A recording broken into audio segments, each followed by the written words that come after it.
అలసిన వానికి ఊరడించు మాటలు. సహోదరుడు భక్తి సింగ్ గారి పరిచర్య నుండి సేకరించిన అనుదిన ధ్యానములు. ఏప్రిల్ 17.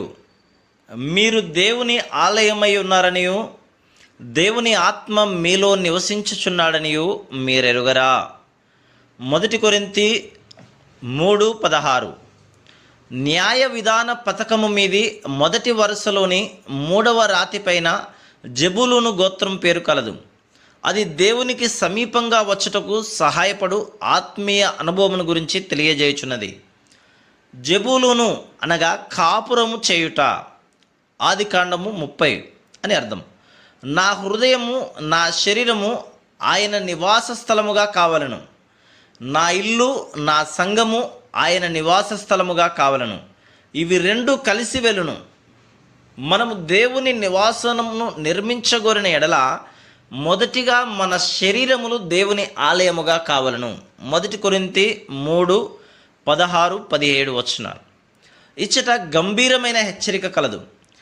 దేవుని గృహ నిర్మాణమునందు మనం పాలిభాగము పొందగోరిన ఎడల దేవుని నివాస స్థలముగా నుండునట్లు మన శరీరములను మనము పవిత్రముగా పరిశుభ్రముగా ఉంచుకొనవలెను. మన జీవితములను కూడా పరిశుద్ధముగా ఉంచుకొనవలెను. అప్పుడే పరిశుద్ధాత్మ మనలో పనిచేయగలడు, సులభముగా నివసించగలడు. లేని ఎడల ఆయన మన పనిని అంగీకరించడు.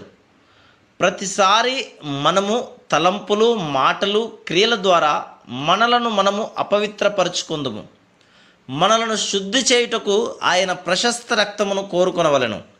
ఆ విధముగా మన జీవితం అంతటినీ ఆయనకు ఉపయోగకరముగా పరిశుద్ధముగా పవిత్రముగా మచ్చ లేకుండా ఉంచుకొనగలము. అదేవిధంగా మన గృహము ఆయన నివాస స్థలముగా ఉండవలెను. యోహాను 12లో ఒక గృహమును గూర్చి మనం చదువుచున్నాం. అది యేసు ప్రభు నివసించదగిన ప్రాముఖ్యమైన సంతోషకరమైన గృహం. యెరూషలేములో ఎన్నో గృహములు ఉన్నప్పటికీ యేసు ప్రభు ఏ రాత్రియు అక్కడ నివసించలేదు. సాయంకాలమున బేతనియకు కానీ ఒలివ కొండకు కానీ పోవుచుండెడివాడు. ఆయన ఎడతెగని సన్నిధి వలన అది సంతోషకరమైన గృహముగానైనది.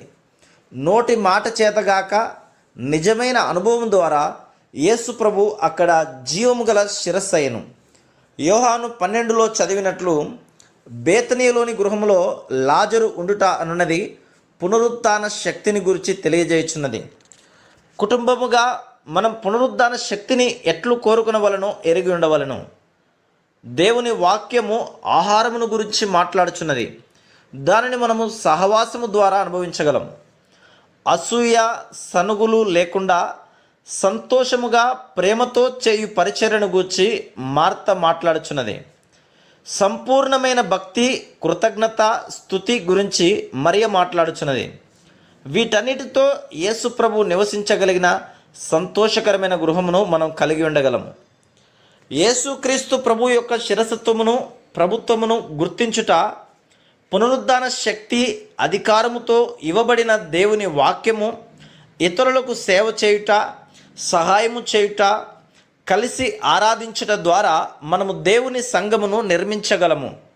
వీటన్నిటి చేతనే సంఘము దేవుని నివాస స్థలముగా కాగలదు.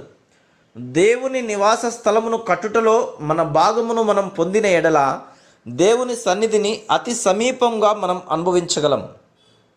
దేవుని ఇంటి నిర్మాణములో ప్రతి విశ్వాసికి పాలిభాగము కలదు. మన దేహములు దేవుని ఆలయమైన ఎడల సహజ సిద్ధముగానే ఆయనను ఇతరులను ఎట్లు సేవించవలనో ఆయనే తెలియచేయును. ప్రతి విశ్వాసికి పాలిభాగము గల పరలోకపు సంఘమును గూర్చిన పరలోకపు ప్రణాళిక అప్పుడు మనకు బయలుపరచబడను.